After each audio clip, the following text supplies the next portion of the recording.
Papuri sa iyo, Panginoon.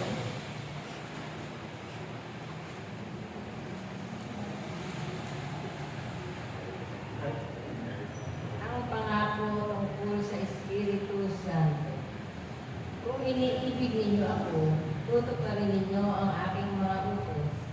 Dadalangin ako sa Ama at kayo'y bibigyan niya ng isa pang patnubay na magiging kasama ninyo magpakailanman.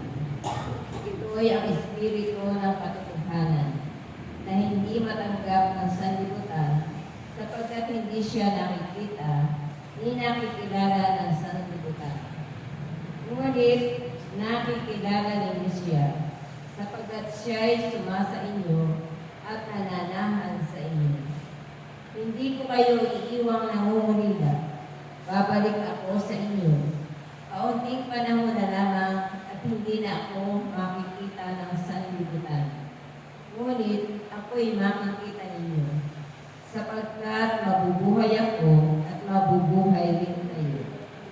Malalaman ninyo sa araw na yaon na ako'y sumasa Ama, kayo'y sumasa akin, at ako'y sumasa inyo.